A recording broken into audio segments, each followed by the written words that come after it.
Okay. Hello, everybody. Thanks very much. We'll try and get started for after lunch.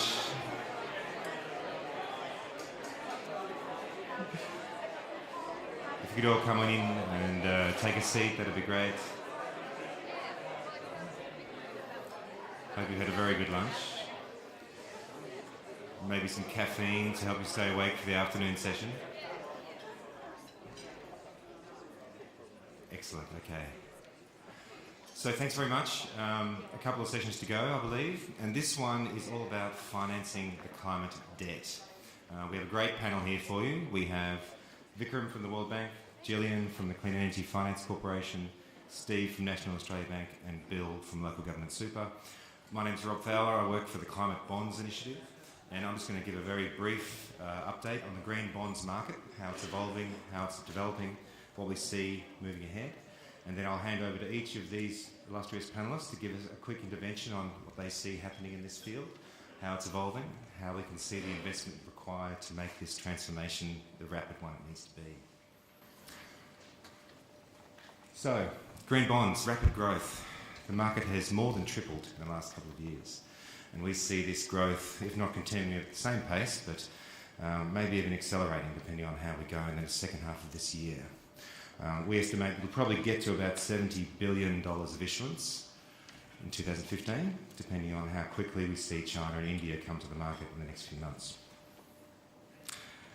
It's interesting that this is very much a use of proceeds sort of market, where the money from the investors goes directly to specified assets, specified projects. And that's brought out very much with the transparency and reporting that we've seen so far in the green bond market. It's important to remember, though, that this isn't a new, unusual thing. These are plain vanilla structures. They're just plain vanilla bonds, but they're labelled green because they fund green things. They're priced comparably to other bonds in the same way, and we've seen a lot of research go out to say the same entity issued two bonds, very similar timing, very similar pricing, one green, one not. So many see that as a challenge. I think we at CBI see that as a very important aspect of this. We want to see comparable pricing, especially at this point in the market, because we want mainstream investors to have the mandate to invest. We don't want to see them having to get extra permission. And of course, at the moment we're seeing 90% of these as investment grade. And we're seeing a little bit off investment grade, but mostly very much. And of course, there's a strong focus on refinance. And we see that very much in the bond market and in this particular theme. So far, renewable energy is dominating. Not surprisingly, we're seeing a lot more energy assets rolled up into these structures and put forward as a bond. But we're also seeing a lot of buildings in industry, and we expect to see a lot more green, low-carbon buildings in Australia as well. Transport is starting out, and we're starting to see some very interesting endeavours. Transport for London has been a really good example of what transport bonds can do. But we also see a lot of transport bonds that aren't necessarily labelled green. So it's an interesting thing to see. And water, of course, is increasing as we see more and more of the municipalities get involved in this market and see this opportunity for debt capital raising. Then water infrastructure will also come into it. There's a small sliver there for climate adaptation, and that's something we're going to see increase dramatically over the coming years. One of the things that we get asked a lot is, why would I do it? If I'm not getting a better price, if I don't see any real price benefits or savings on my cost of capital, then why am I doing this? And we see a lot of issuers balk at that because there is a bit of extra effort required to label a bond this way. But we also see a lot of benefits. And if someone's issuing bonds relatively frequently, then investor diversification becomes quite valuable. And so does stickiness. If you're interested in having these investors more involved in what you're doing, they're likely to come back again and again as you issue more. But we're also seeing the longer tenors and, of course, an interesting multi-asset sort of component here. But a lot of it is branding. A lot of people see this as a valuable aspect to add to their portfolio of low-carbon good things. And what we're also seeing at the moment is a lot more independent review. The early stages of this market were characterised by issuers who were sort of beyond reproach in a way. You're not going to go to the World Bank and say, where's your independent review? I don't believe you. It's pretty unlikely. We'll ask Vikram about that.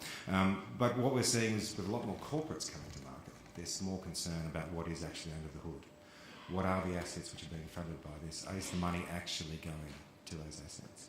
And we're seeing an interesting trend there. A lot of independent reviews, often by a second party. We're seeing some audit only, and that's, for example, EIB, which accounts for most of that red part of the diagram. They've issued a lot of bonds, and they have KPMG doing a full audit of all of them at once internally. And of course, we're also seeing some proxies with building standards. If you have a neighbour's rating, is that enough? That sort of approach. Earlier this year, we saw the Green Bond Principles come out. March 2015, they were updated, and they've been very popular and had a lot of momentum, which is great. We're also seeing certification becoming more popular, and the Climate Bonds Initiative is releasing version 2.0 of our standards and certification scheme in October, later this month. And we're getting some great feedback so far, so I'll talk a bit more about that later. So at the moment, every year, CBI does a survey of all the bonds, all of them, the whole bond universe, and we identify which ones would really classify as climate themed. They might not be labelled, they might not be self-identified in that way, but we use some certain filters, and we find that this year there's almost 600 billion of climate themed bonds out there. A relatively small proportion of that is currently labelled as green bonds, and we also have some project bonds, which are not really labelled that way, but are clearly projects associated with a low carbon future. Now, our objective here is to help investors discover that broader universe, because there's an enormous amount of demand for these things and not enough supply. And so we're hoping that over time we'll see that whole climate-themed universe self-identifying, labelling themselves, and seeing what that does to investor and issuer alignment. What we really want to see is the scaling up of this. This is a good start, but it's just a starting point. And as the various scenarios tell us, we're looking for $1 trillion of issuance by 2020. That's the sort of money we need to see flow for this rapid transformation to actually take place. And we see this transformation across a really wide variety of sectors and investment areas. It's not just about renewable energy. It's not just about low carbon buildings. There's all sorts of different things coming through, and lots of different transport options are being included. We've got a variety of different water assets which are being looked at and considered. We've got waste management, waste and pollution management, we've got cycling, agriculture and forest. There's all sorts of different activities which can benefit from cheaper capital through this debt financing mechanism. What we really want to see, though, is the mainstream market get involved. And they need some sort of assurance that what they're buying is green enough. That it's not been washed out, it's not light green, it's sufficiently green to pass muster. And so we've created a standards and certification scheme. We've got a standards board with a fairly hefty 34 trillion assets under management. They're quite serious people. They make all the decisions about certification, they make all the decisions about what the standards contain. And we have a really nice sort of framework where we take the science as a starting point. We look at what needs to actually happen in each of these sectors for the transformation to occur. We then get together technical working groups who look through the details, what assets are in or out, and we come up with a variety of different eligibility criteria. And we use independent verifiers to make sure it all works. And the idea here is that it's not a best practice standard. That's not our objective. Our objective is a minimum standard, so that these bonds can be clearly identified as sufficiently green to attract the mainstream investors. We also recognise that others want to do more and want to demonstrate best practice, so there's all sorts of things you can do in excess of this, add-ons if you like, where you can do public reporting instead of just to your issuers, where you can do best practice impact reporting, understanding exactly what the implications are of every single asset you've got, but that's not the minimum standard. So we're trying to create that balance here, create the bridge between the mainstream investment and these very important asset classes. We also do a lot of work on the policy scene, and the international discussion I think earlier today was a good highlight of that. We're working in China, we're working in India, we're working in Mexico, we're working in Brazil, South Africa. We're trying to make sure that the emerging markets have this opportunity as well. And two of our publications here, just for you to take a look at. One is about the state of the market. We release that every year. It came out in July this year. Provides some really useful information, breaks it all down into all sorts of different metrics. And of course, we're looking at a policy play here, scaling up green bonds market for sustainable development. This is about policymakers helping to encourage these markets to evolve, and to evolve a green bond market at the same time the mainstream bond market is developing in these countries. That's a smaller document now. The full version will be released in the next couple of months on the superhighway to Paris. So I will now hand over to Vikram, and we'll hear a bit about what the World Bank's been doing in this space. Thanks very much.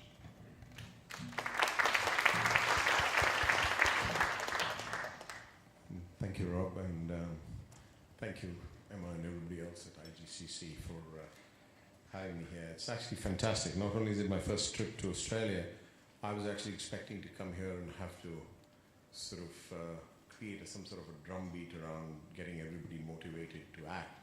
But it's a completely different sort of atmosphere than what I was expecting. So a lot of what I was hoping to say has been said in different ways, but I'll still go ahead and underscore a lot of that. And it's really great to be here at a time when it's such palpable energy amongst the community here, the investment community.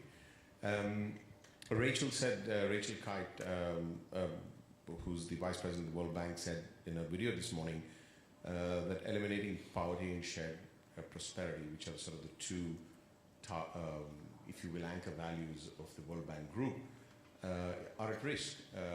In fact, climate change, because of climate change, and climate change puts at risk, I guess, decades of development advances that have been made across the globe. And I think that is really one of the main reasons why the World Bank Group is fully out there in terms of both advocating but also acting in trying to do what it can in the context of the broader climate change, sort of addressing the issue of climate change. Because no one's going to be immune. I mean, this started out as an environmental problem. There was issues around social aspects were introduced, but it is truly becoming an economic issue, and with that, it's becoming a business and investment risk that is critical for the community in this room at large about what it's going to do, because climate change is going to transform the investment landscape. That we are very convinced about. Economic growth, we have heard already, cannot continue with the status quo assumption that the future is going to be fueled by fossil fuels. The Mercer report that we were very glad to be sort of part of, investing in a time of climate change, with a lot of you in the room in there, made that point. Mark Carney in his speech recently made that point. Jeff Sachs made that point this morning. So it's clear, and in addition to the energy sector, we see that climate change, it's going to impact returns in all sectors. So along with the impact on returns, long-lived assets are going to get affected by the whole issue of the risk, which is going to look very different than it has in the past in terms of how those get impacted. So the issue here is, what are we doing about it, and what is the investor community doing about it? But we always seem to see it as a problem. And I think we've heard the word, and I think Rob used it just now. Everybody talks about trillions of dollars, but it is true. It is $1 trillion a year opportunity. I think half of that is in the energy sector itself, but there are lots of other sectors. So, you know, it's going to take all of us. From our perspective, we play a small role, relatively speaking. Since we started tracking this as a separate category, we have invested $13 billion. By we, I mean actually the IFC, the International Finance Corporation, which is the private sector arm, investment arm of the World Bank Group. In long-term finance, we've invested about $13 billion since 2005. Now, that's not huge in its own right, but it leverages 5 to 10 times that money. Plus, we tend to mobilize. And mobilize who? And that is where the capital market players come in, the businesses come in, the institutional investors come in. We haven't unlocked every aspect of these players, but we are very keen to work with everybody and see how we can sort of bring to bear the monies that are needed to address the challenge. And at the end of the day, where do we see the opportunities? Interestingly, not that different, or if different at all, from the graph Rob showed. Renewable energy, industrial efficiency, sustainable agriculture, green buildings. Those are the things we invest in. Somebody else mentioned sort of the whole issue of the urban infrastructure earlier today. The plan to India's contribution, if you will, which is one of the latest large emitters plan to come out, actually claims that half of India hasn't been built yet. And by that, they are implying that we're going to go from a 20%, from 1.2 billion to 1.5 billion, and a huge influx movement. So that's not the 300 million extra, it's the additional 600 billion that they think are going to move to cities. So there's a huge opportunity here for us to sort of do what is it that we can, and financial solutions are going to be needed across the board. But we are collectively faced with what? We have ambiguous policy, there's lack of deal flow, ticket size is never good enough, there's political issues, currency risk, all of which you all face on a daily basis. And having worked and talked to a lot of you, these are real issues, and these are things that we have to try and work on. Green bonds is one definitely product that has started to sort of permeate that, address these issues. It's growing. Andrew, my colleague this morning, talked at length about IFC's green bond program. We heard from Rob. But the other aspect of this is, and I think this is what the investor community had been clamoring for, and we are all collectively getting it, is the momentum behind pricing carbon. And I think that is critical. From where we sit, we believe that this is going to drive innovation in low carbon technology. It's going to redirect flows to where investment is needed to decarbonize. And at the end of the day, the momentum is huge. We have about 40 countries and another 20 plus sort of non-sovereigns who are rallying behind this. We already have carbon pricing, our recent state and trends of the carbon pricing report, sort of an annual flagship report my team produces, has already the data indicates that 12% of global emissions are already subject to carbon pricing. And this is going to grow post-Paris, for no doubt about it. If we've seen a tripling in the last decade, we are definitely going to see that triple in sort of half that time in the coming sort of near term. And use of markets, whichever way.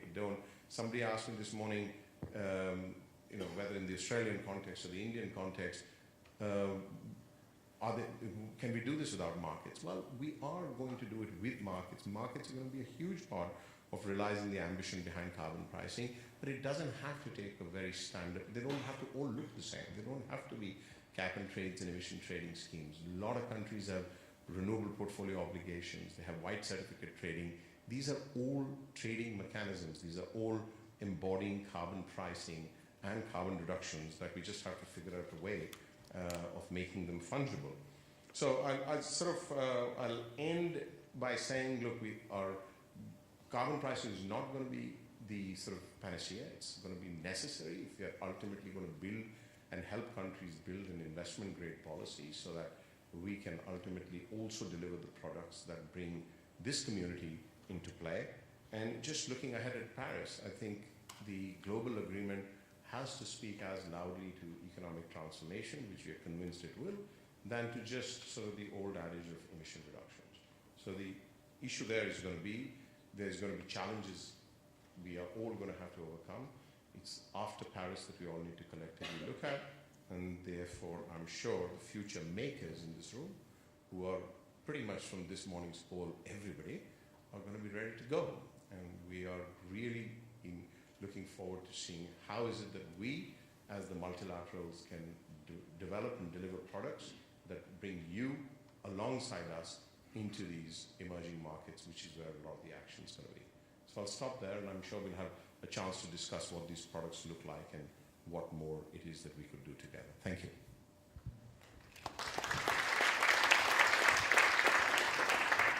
Thanks very much, Vikram.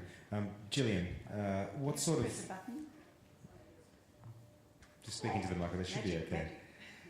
So what sort of... what are you seeing in terms of opportunities here? And what sort of role do you see CEFC playing in the scaling up of this activity? Oh, well, that's a big question. Before I even get on to answer it, I might just feed off what Vikram said, because when we set up the CEFC, it was we looked at the IFC as a model which they're trying to look at how you invest to get development in developing countries, and we're looking at how you invest to try and encourage funds to go into the clean energy sector. So there's some real parallels in how you use a financing investment vehicle to lead the way and set up a pathway. So, when we talk about no turning back with Paris, I really hope Paris comes to a really high watermark where we say that's where we're aiming and we're never going to slip down. But the CEFC's been faced with how do we get started?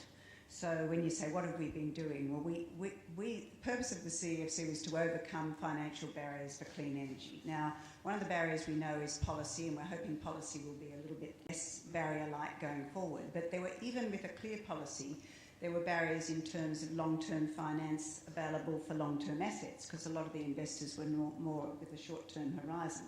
Some of it was just as a financing entity with a public policy purpose, we share our knowledge. So we're all about demonstrations, setting up, participating in, as far as Australia, with the green bond that the NAB issued. We underwrote a piece, and then the ANZ did an issue, and we underwrote a piece, and they came and said, no, we don't need you to anymore, we've been oversubscribed. That's what you call demonstration and moving on, and you start with one, and someone says, we could do that, and the market's receptive, and all of that's about setting the ball rolling, as Rob said, setting standards and moving for them. But it's been interesting how much crowding in and the unlocking that you're talking about of setting the pathway, sharing the knowledge, demonstrating, while one technology, wind was always up there and the banks were ready, and even some of the smaller financial institutions were ready to finance them because they had a history of what they were doing. They knew the parameters to ensure that they met, whereas you go into waste to energy and there isn't just the same flow and it's not known about. So we've that's what we've been doing, is moving to expand that market. But when you sort of say, where have we been? We've sort of invested in 55 projects. They're all over Australia. They're across all sorts of industries, and they range from, if it isn't a solar, large-scale solar with battery, Sandfire mine out of 400 kilometres east of Perth. It's the city of Melbourne. It's the St George Community Housing, which is we're working with them on an energy efficiency system, so that when in a lot of low-income housing, people take their old fridge in there because it's an expensive item and it's really incredibly energy inefficient. So it's all the equipment that they put into the housing, as well as having solar panels and building it so that it's energy efficient to start off with. So there's an enormous range, and one of the recent activities, since there's been a little bit more recognition that the CEFC could work within the government, we've announced this $250 million facility with ARENA. ARENA is financing and called for tenders to be considered for large-scale solar. So we've said, all right, we'll be prepared to finance those or look at financing those. And so within probably over the last 3 weeks, we've had over 40 proposals that we've got to consider, and probably half of them will get through, half of them won't, just because they don't stack up. But it's amazing how ARENA can put in a grant, but if they can't get financing, then they're looking through a whole lot of projects without the consideration of, is this commercially financeable? Sometimes they started off with financing or putting money into things that then never got off the ground because they couldn't be financed. So it's a matter of working with ARENA on those so that we can say, this might work if it had this much grant and this one, and then they'll work out whether they want to make that grant or this grant. So all of that's kept us very busy. But otherwise, when our annual report comes out in 3 weeks, we have this map of Australia in the front of it, as we always do, and it's always quite pleasing when I look at it and think, oh, look at all those dots everywhere. So we're all over the place. I might just follow up with one question, Gillian, if that's okay. What's remarkable to me is that the capability that the CEFC has built is pretty commercial. You've got finance guys instead of policy guys makers. And gals. Sorry, finance people. I was using joking. guys in a generic sense. Finance people in your team rather than policy people trying to figure out what business might want. I think that's been an important Can you explore element. that a little bit for us? Yeah, because I was involved in the blueprint for setting this up, because they said, would this work and would you do it? And I said, oh, look, I'm a bit hard-nosed, but if you want it to be hard-nosed and you want to have a pure commercial filter, and this is the way I think it should work, and they just took that and said, that sounds fine. So there was no pushback of saying, oh, well, what if you want to do this and you wanted to do that? You can do that in ARENA, where you say, we want large-scale solar to be up and running, and it just isn't at the commercial stage, so we'll put a grant into it. But if you're asking people to if you're trying to unlock financiers, as IFC is and as we are, to get them to follow, the first banks that we spoke to, they said, we're not going anywhere near you because if you're in it, they know it's a dud and, you know, it's not going to, you're going to be just ploughing money into it. And I said, oh, no, that's not the way we're working, you know. So it's taken quite a while for everyone to move from the idea of I remember before we'd actually opened our doors and someone said, look, if you're the government and you sit on a whole pile of money, you're just going to be a soft touch. And I said that to say, I don't think I've ever been a soft touch. So we haven't been a soft touch. We've been a kind of, hopefully a welcoming front, but a disciplined approach when we have to say no, if we do have to say no. And many times it hasn't been saying no. We go away. Sundrop Farms is a really good example of this. They came and said, oh, we've got this, growing tomatoes with solar panels and desalinating the water and irrigating and controlling the heat. And we said, look, you're going to need this amount of equity, you need that, you need this. And then when you've got all that, come back to us and we'll lend you money at this rate. And they worked at that. They kept coming back and toing and froing. And 18 months later, they said, thank you, we've now got money. In that time, interest rate had fallen and margins had fallen. They said, we've now got money 75 basis points cheaper than you. And we said, great. You know, I said, great. The management said, no, you know, we worked so hard to get this deal. So we've got enough bankers who don't like getting rid of assets. And I keep reminding them, our public purpose is to get the money in, make the project go ahead, and move on to the next thing that might be a bit harder the next time. So I guess it's all that hard-nosed banking that's paid off for us, I think. And I think that's a really interesting template for organisations in other parts of the world, to be honest, about how we deploy these funds. Okay, thank you so much, Julia. Steve, do you want to jump up? Yeah, there's a slide progressor up there as well. Right, I wanted to be a bit informal, but I didn't have the clicker, so that's, here we go. So I just, 3 or 4 things I just want to talk about and why am I up here.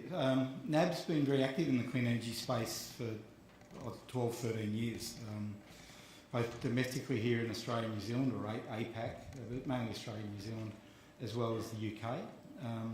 And what I want to sort of talk about a little bit, through 3 transactions, but sort of talk a little bit about our journey over that period and also sort of where we're headed, because I think as an organisation, NAB's been very committed around reducing our own carbon footprint, and that was sort of happening in a part of the bank, and another part of the bank, which I sort of look after now, has been very active in the renewable energy space.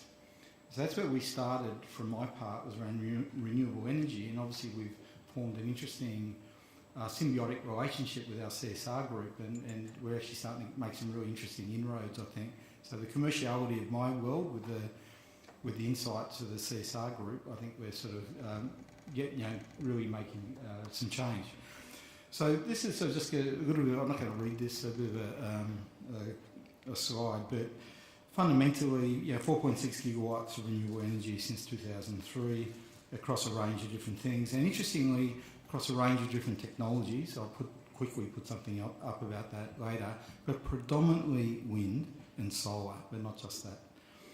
So that's then us. And then, okay, so what? You've done, we've historically lent to these projects, but a lot of that we may have sold to other banks, or we would have held on our own balance sheet and as an investor, a debt investor.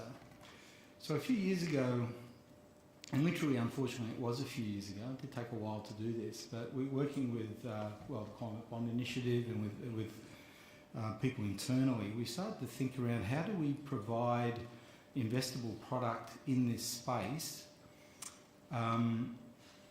for our investor customers. So it was very much an investor lens that we used, and to some degree, it was looking at tapping socially responsible investors. Typically not a group that a bank like ourselves, despite what we were doing, would necessarily have a lot of product for.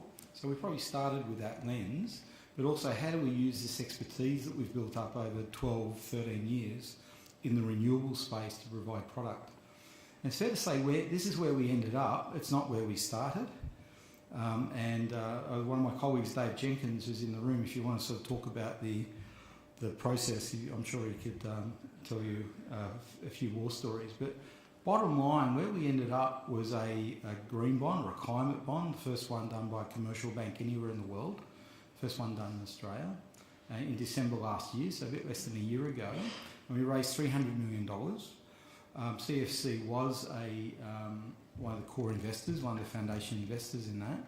And what we basically did, we took some of that balance sheet that I just talked about, that we own of all these renewable assets, we basically ring-fenced them. So they're still sitting on our NAB balance sheet, but we ring-fenced them, and we said to the bond investors, with your money that you're investing with us, we'll promise that that money will be used to fund these types of projects. So that was the deal. And so what we did, the Climate Bonds Initiative made sure that the projects did meet all the criteria, that we audited every year, etc., etc. But for the investors, they knew where their money was going. But on the other hand, they took NAB risk. So it was like a bit of a baby step.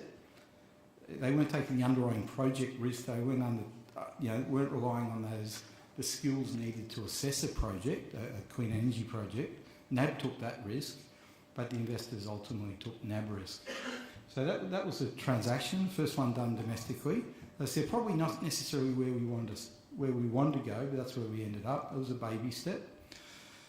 But interestingly, probably day one, around 40% of that bond was sold to socially responsible investors, and then probably now, about a year later, it's probably about 50 or 60% of the register would be SRI funds in some form. So it sort of got to where we wanted to get to.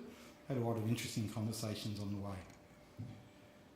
From that, and sort of parallel we were doing this, we also transacted around March, I think, towards the end of March this year, around 6 months ago, a transaction for a wind farm. This was Howard Hill 2 actually, from South Australia, and we basically took them to the US market.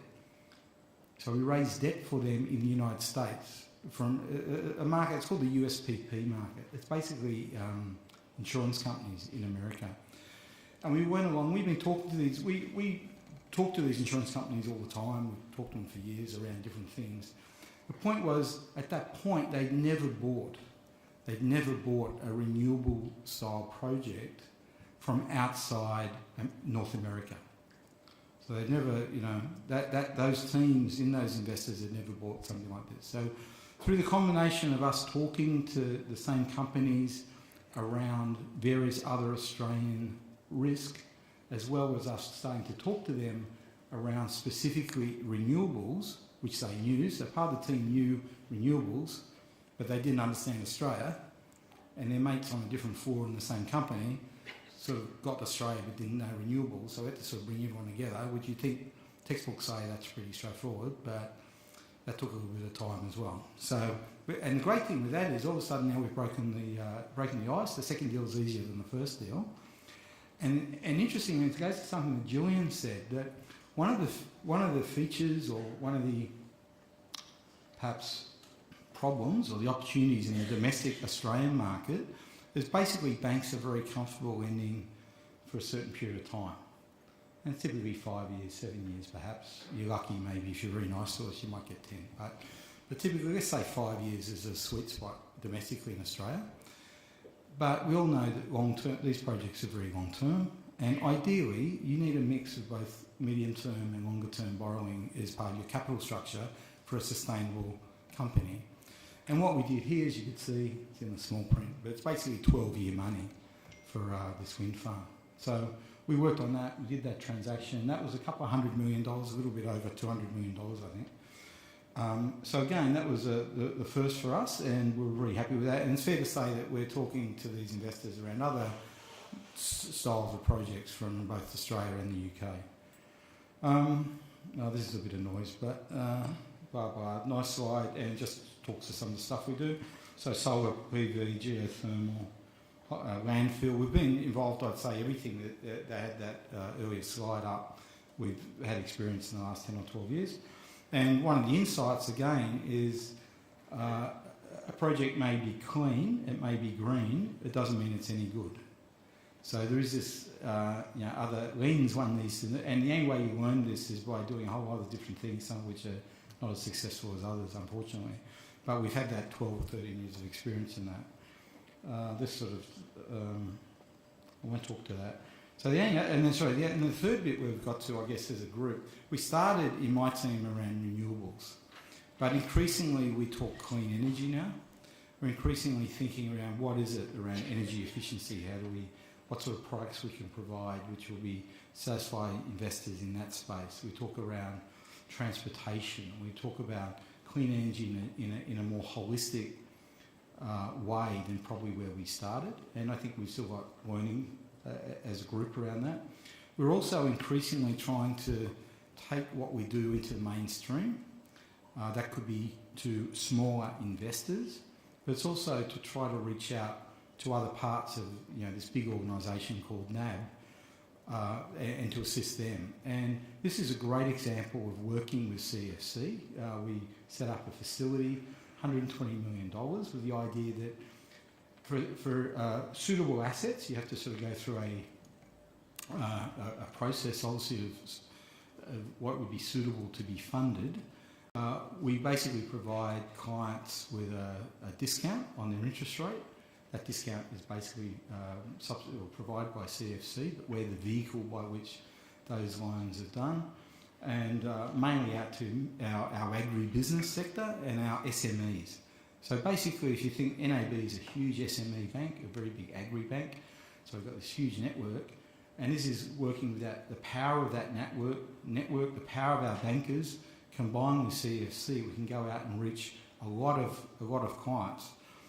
That's been going a little over 3 months now. I think the first month we may have lent $8 million. I think the second month was, I'll say 10, could have been 12 or something like that. Then last month, I think, is it 37? Yeah, 37 million. So it's just really taken off.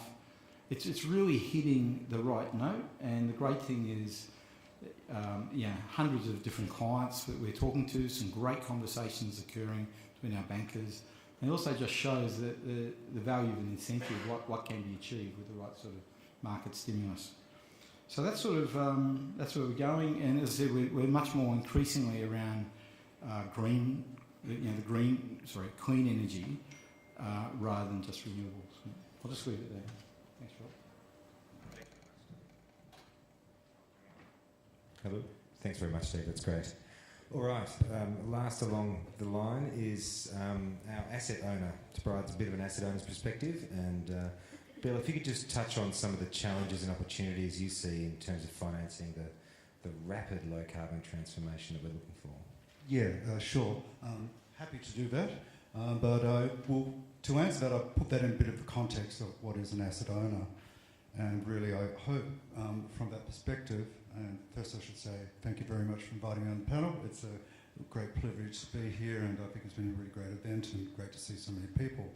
But I want to get back to the idea of the role of the asset owner, and I think it's a very important thing because we're in a very fortunate and privileged position that we often sit at the top of the investment chain.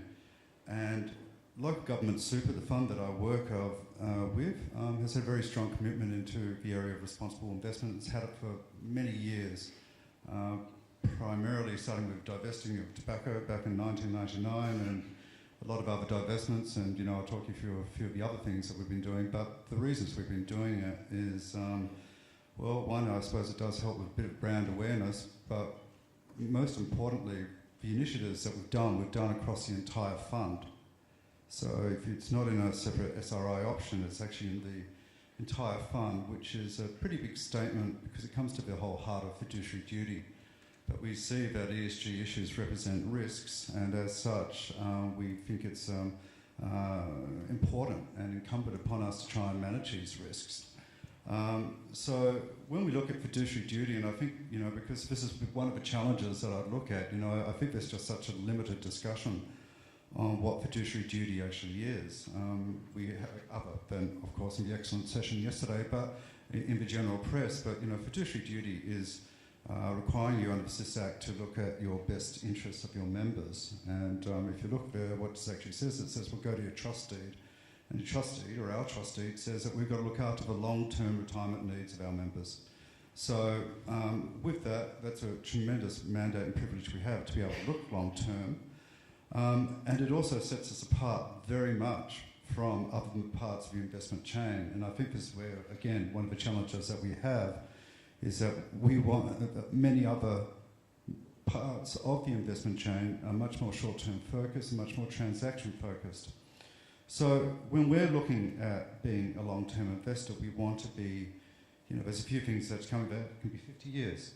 What do we want to do? We want to be future-looking.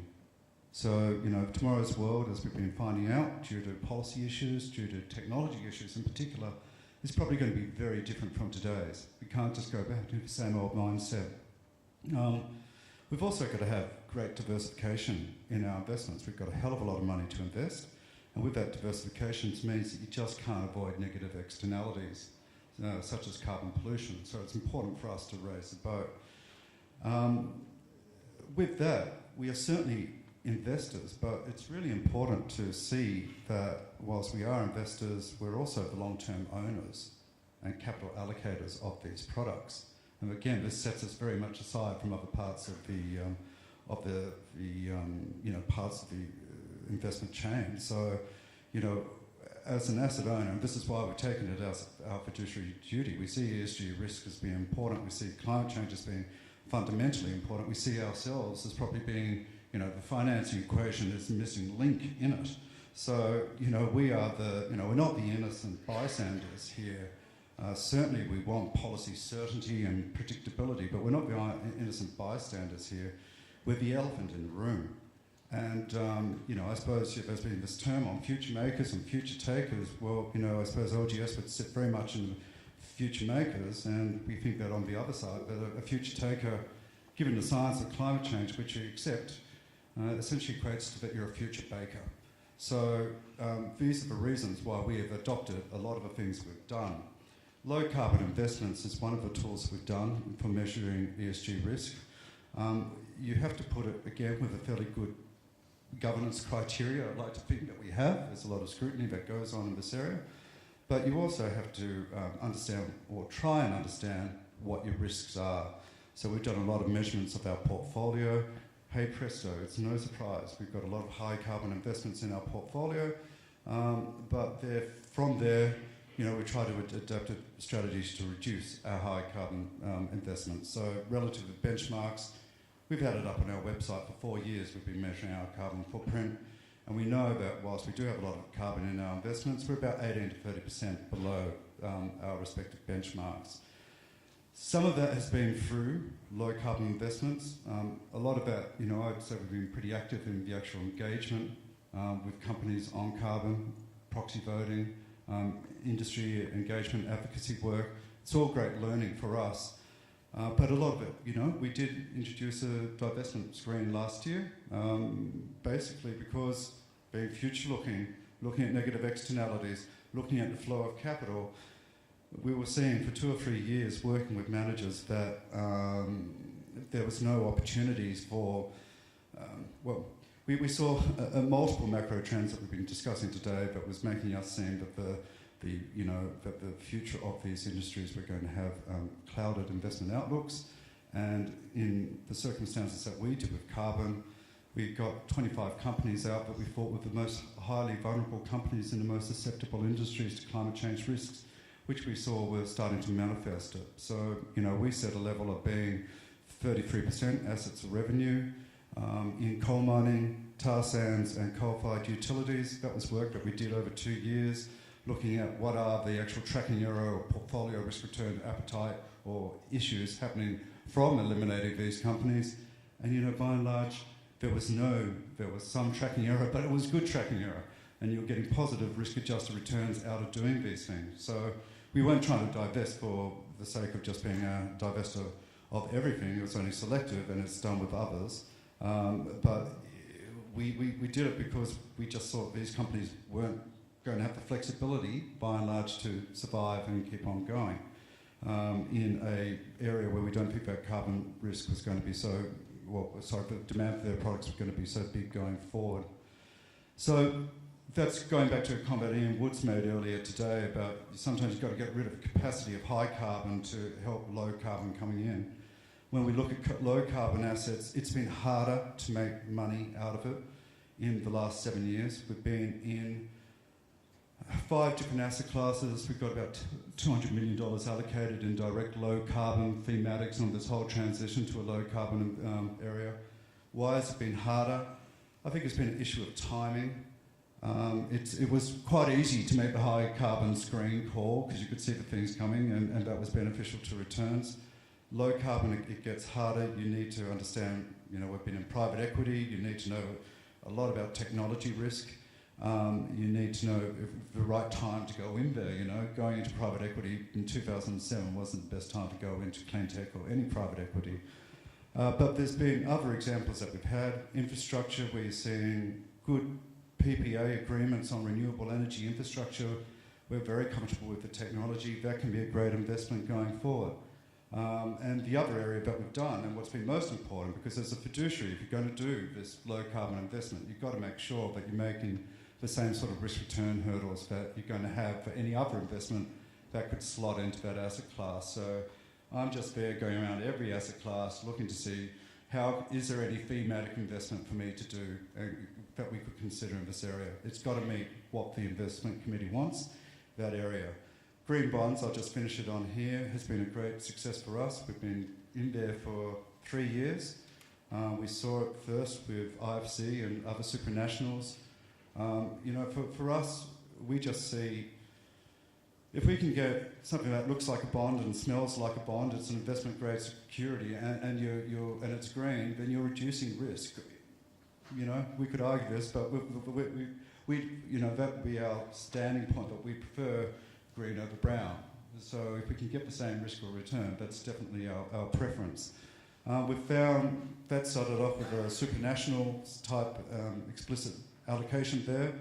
And then this year we changed our allocation in Aussie bonds and selected a new manager who was willing to look at what we've seen the further development in green bonds outside the supranationals. And the reason why they got the mandate was that they were willing to do that. So it's all been, I don't want the whole portfolio to be full of green bonds, but I want my managers to see when one's coming along and to evaluate it on its investment benefits in terms of on its own basis and where it sits in the portfolio. So that's, the basic approach that we've done. We found them to be, very good diversifiers. We haven't had any problems with liquidity. We've been in there early. I think the liquidity issues, we'd like to see more pipeline coming through, but we haven't seen a problem with liquidity because they're high in demand. So if you've got them, you don't have any too many problems. So I'll leave it from there, but that's the sort of way that we've approached the idea of looking at climate change risk and responses as a long-term asset owner. Wonderful. Thank you very much. Thank you, Bill. Okay, we have some time left, and I wanted to go straight to the floor to see if anyone had any burning questions. We've got a fair bit of time left. Yes, just to the back there. Any more? I can stack them up if you like. Thanks. Hi, Julia Brickhill from IOC, and this is a question for Gillian. I met your team a couple of months ago. It was great. It was like meeting long-lost cousins, how we had so much to talk about. So we in IOC spend a lot of time thinking about what the next big thing is for us, looking at the crystal ball, trying to work out that place where the market is and the timing is right for us to find opportunities. So in the Australian context, where are you guys looking next after you've demonstrated these opportunities and shown that the market's working? Where do you think the next big things are? I don't know about the next big thing. It's almost like the next little thing because we're not big enough at the moment. But before Steve and I came in here, we were talking about whether 50 or 70 basis points makes a difference to get people to look at energy efficient equipment or upgrading or looking at a biofuel project. And the fact that he said it started off slowly and then it's taken off. And this is what I suppose we're looking for, starting what we've done in one place. So if that's running ahead, that's terrific. We've been then looking at the building sector. So we've set aside a certain amount of funds that we've put into an equity trust that says if this is upgrading buildings, it can be 0.5% cheaper than if you're doing something else in a building. And the same with car equipment, car leases. So you say if you're going to buy an emissions car that's within this really low emissions area, you're going to get 0.5% off your leasing rate. And as a government borrower, we're at least 0.5% less, so we can still make a very good return on that. And it's a matter not so much of does the 0.5% make a huge difference? You'd say, look, not that much, but it's a conversation that gets started that Steve said, the guy who wants the equipment, and then you've got the hard-nosed financier who says, oh, what do we care about emissions? Let's just go for this one. He says, oh, it's 0.5% cheaper. So you go, oh, okay, go for it. You know, so you actually, I guess it's not the big thing. We're looking at applying the same model, but on a broader and broader base with all sorts of participants on the basis that it's the stories, it's the demonstration, it's the recognition of the pleasant surprise that comes from the energy efficiency being better than you thought it was going to be. So you not only got your 0.5%, you actually got the energy efficiency, and everyone's very happy, and then you don't have to even give it 50 basis points anymore. So no big thing, a lot of little things. Excellent, excellent, excellent. Okay, next question? No? Okay. Well, I have one. Bonds are often used for refinancing, and I think a lot of people in the low carbon sphere get a bit upset when they see that bonds aren't producing new investments on new projects as much as they'd like. So what we're seeing a little bit is a blended approach where for the portfolio to be the right risk level, which is very low to zero risk for a bond appetite, they're blending in old or existing projects with low risk and new projects which are in the build phase. So I'm just curious, what sort of blending or arrangements are you seeing for new assets as well as existing refinancing? Cross, please, Vikram, Gillian. I don't know whether it's ladies first, but I think it's green bonds play a very important role in in traditional financing, it's securitization, so you can then move them out when you need to. In the example that Steve talked about, the green bond, it's just earmarking certain assets within the portfolio to say we're going to guarantee these are funding green things, but it's not really going to make it so transferable off your balance sheet yet. But it's a good integral step to getting it to the point where, as Bill said, we invest in green bonds, you get the same return, it gives you a carbon hedge, that sounds like a good idea, and eventually you can, all these assets that we're generating with sort of smaller leases, financing of cars, financing of energy efficient equipment can all be eventually aggregated and securitized into the bond market when it's free to fly of its own accord. So they're all sort of intermediate steps to getting the market to be a sophisticated point where you're not just dealing in little things and start-up things and experimenting. And some of these are experiments. I mean, I was really pleased to hear that it's taken off, but it was an experiment for the NAB, an experiment for the CFC. I don't know if it's going to work, but it's worth trying. And it's all of getting it to the point where it's readily investable by the super funds, and they don't have to do all the hard yards. They don't have to do all of the falling over and getting up that you've been through over 13 years, that we're sort of developing the knowledge and accessing other green investment bank experiences and bringing them in and standardising them and conducting education sessions with small customers of the banks to say, look, let's give you a lecture on this equipment versus that equipment. There's just so much groundwork to go in before you get to the point where you can do what you're saying and have these securities where it actually does flow through the system and you tap into the ultimate, which is the super fund money, which is where all the money is. Other thoughts from the panel?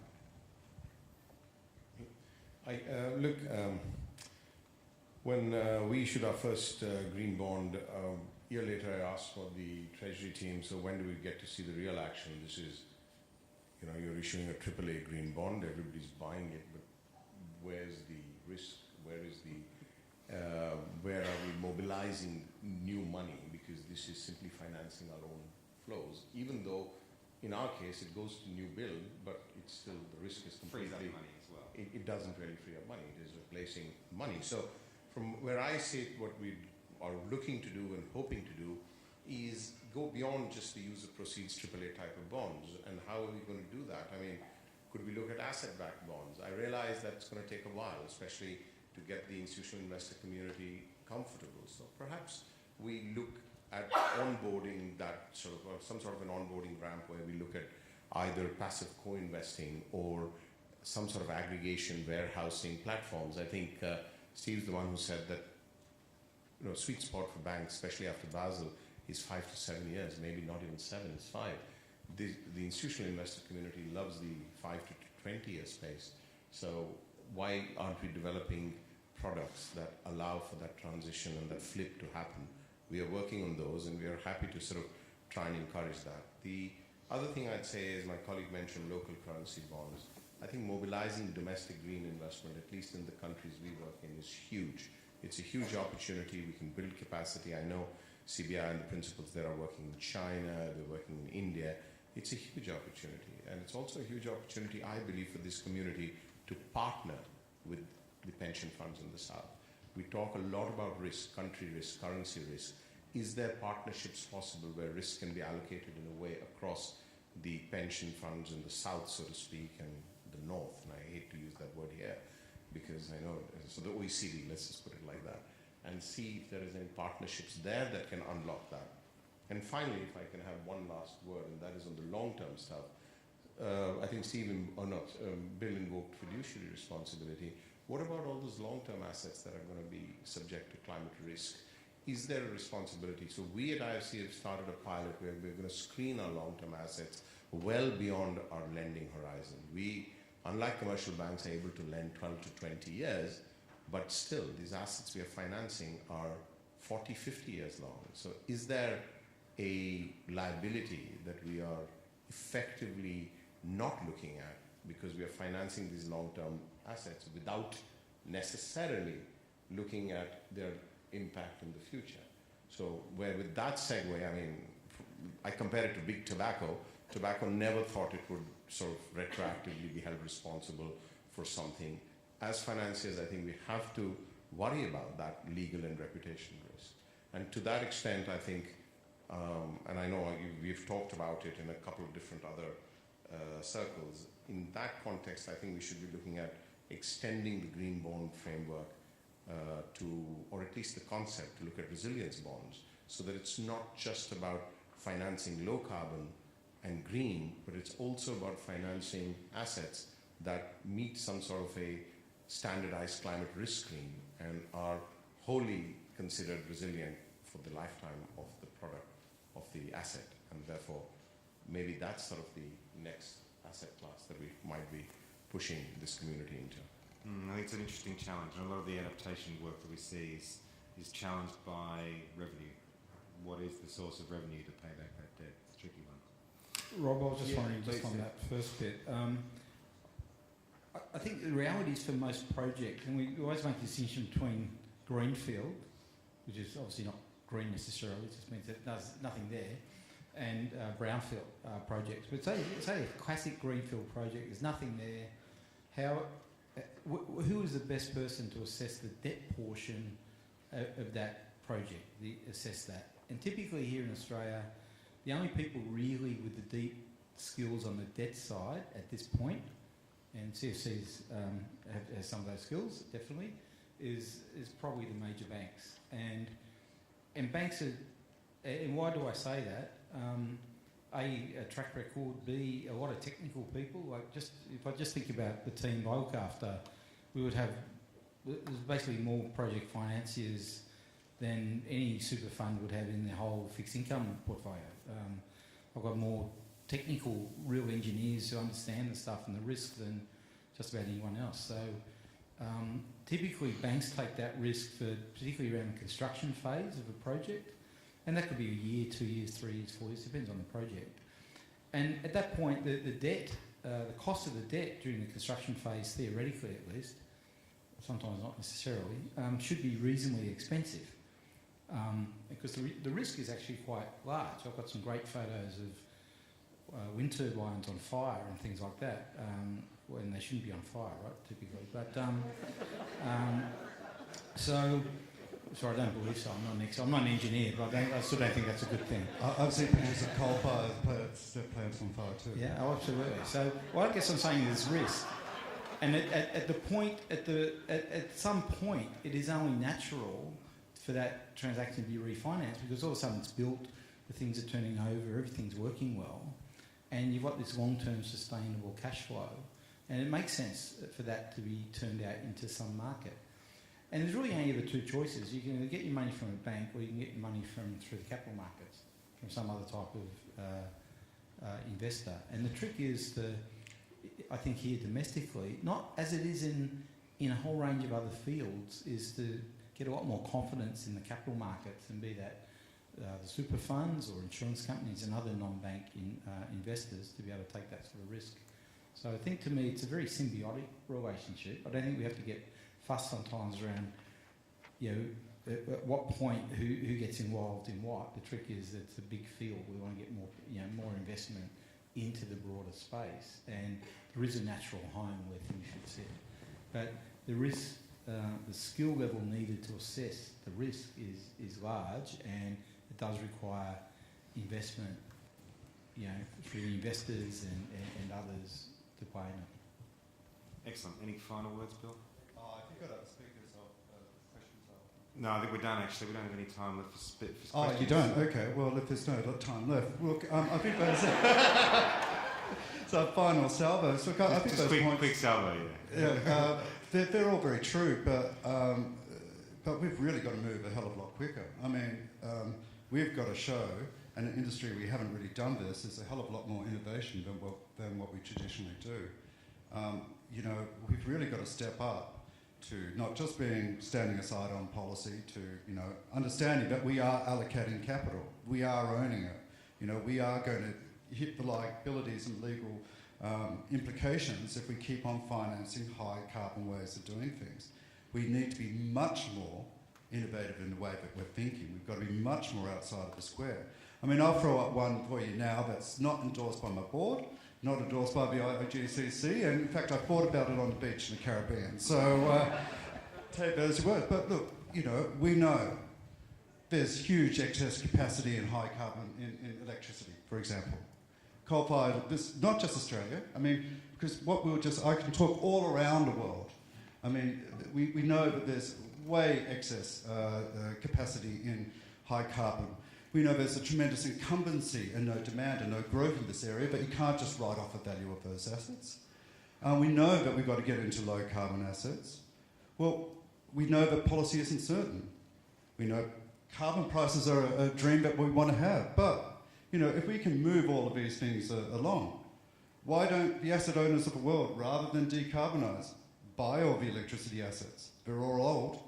You can give them a price, buy a carbon price, 30-year carbon price, take that off them. Then we determine, okay, let's go and build some renewable energy infrastructure decentralised, with a bit of, carbon, with a bit of, gas combined cycle for backup, with some battery storage. I mean, there's no shortage of money. We've got so much money to deploy here. That's not the problem. The science isn't a problem. The technology's not a problem. We've just got to think more innovatively. We can take these steps, do it globally, where you say, right, we don't want that excess capacity. Right, well, let's, we'll buy it, give us 30 years worth of the carbon price, and we'll also just now start building solar PV and developing the type of electricity markets we want to have. That's, I think, I know, look, I've probably set 5 years worth of consultants' work on a lot of issues that are problems there, but we need to think bigger than what we're thinking at the moment. So I think it's great steps what we're doing, but we can't think that where we are now is where we need to be. Excellent. Thank you so much.